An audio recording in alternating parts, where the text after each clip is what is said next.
Natalie Sarah sempat menghebohkan publik, usai memutuskan pindah agama dari Kristen ke Islam.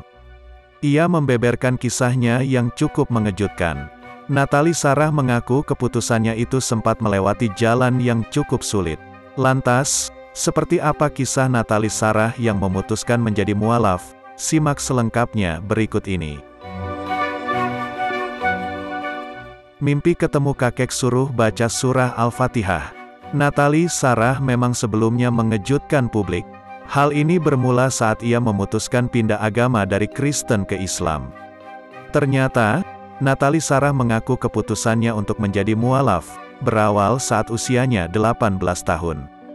Ia mengatakan sering mendapatkan mimpi didatangi seorang kakek yang memakai pakaian putih. Anehnya, kakek itu menyuruh Natalie Sarah untuk membaca surat Al-Fatihah di saat tengah gelisah, emosi atau takut. Mimpi disuruh baca Al-Fatihah.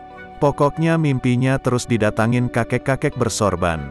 Dia ngomong kalau sedih, takut, gelisah pokoknya baca surah Al-Fatihah aja, ucap Natalie Sarah dikutip dari program Rumah Seleb MNCTV. Akhirnya dari mimpi yang seringkali didapat oleh Natalie Sarah, ia pun mantap memutuskan menjadi mualaf. Namun sayangnya, Natalie takut untuk memberitahu keluarga besarnya itu. Ia takut bakal diusir oleh keluarganya dan dijauhi oleh teman-temannya. Beruntungnya, Natalie memiliki teman dan sahabat yang mau menuntunnya untuk mendalami agama Islam. Ia kerap mengikuti sahabatnya untuk belajar mengaji di pesantren Daarut Tauhid. Jauh sebelum saya mengucapkan 2 kalimat syahadat untuk masuk Islam, sudah kepikiran nantinya bakal jadi urusan keluarga.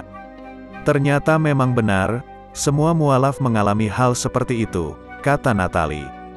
Ia pun mengucapkan kalimat syahadat di bangku kelas 3 SMK selang kelulusannya.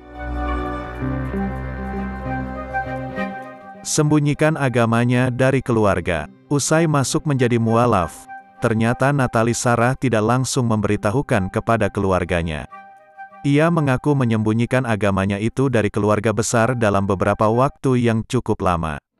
Ia bahkan menceritakan sengaja datang ke gereja agar keluarganya tidak mencurigai tentang keyakinannya saat itu. Namun, saat di gereja, Natalie tidak mau bernyanyi lagu rohani dan sibuk berzikir pada Allah di dalam hatinya. Sejumlah keluarga mama saya sering datang ke rumah dan mengajak pergi beribadat, tapi lama-lama keluarga saya bisa curiga, kalau tidak mau ikut, kenapa ini anak? Nanti bisa ketahuan, kata Natalie Sarah. Saat di gereja, teman ada yang menegur, "Sar, kok enggak nyanyi?" Saya bilang, "Itu lagu baru, saya enggak hafal, padahal dalam hati saya sibuk berzikir pada Allah," sambung Natalie Sarah. Di sidang keluarga, namun, persembunyian agama Natalie Sarah yang sudah menjadi mualaf ini akhirnya terbongkar.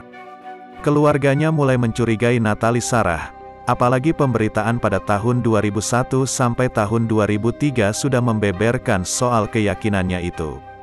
Hingga akhirnya, Natalie Sarah memberi kabar bahwa ia ingin pergi umrah. Seketika keluarganya pun mendatanginya dan menyidang Natalie Sarah saat itu juga.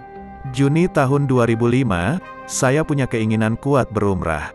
Mendengar kabar saya mau umrah, keluarga geger, mereka pun datang ke rumah untuk menyidang saya, kata Natalie Sarah.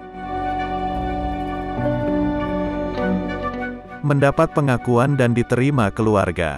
Usai diketahui tentang agamanya itu, Natalie Sarah tetap pada tujuannya untuk pergi umrah. Sebelum pergi umrah, Natalie Sarah ternyata menemui keluarganya terlebih dahulu. Ia menangis meminta ampun dan minta izin agar bisa ke Tanah Suci. "Ya Allah, masak saya tidak boleh untuk menginjakan kaki ini ke Tanah Suci-Mu," kata Natalie Sarah dalam hatinya. Perjuangan kisah keyakinan Natalie Sarah akhirnya berbuah manis. Kini, ia diterima oleh keluarganya dan hidup bahagia. Nah, itulah 5 fakta Natalie Sarah pindah agama dari Kristen ke Islam.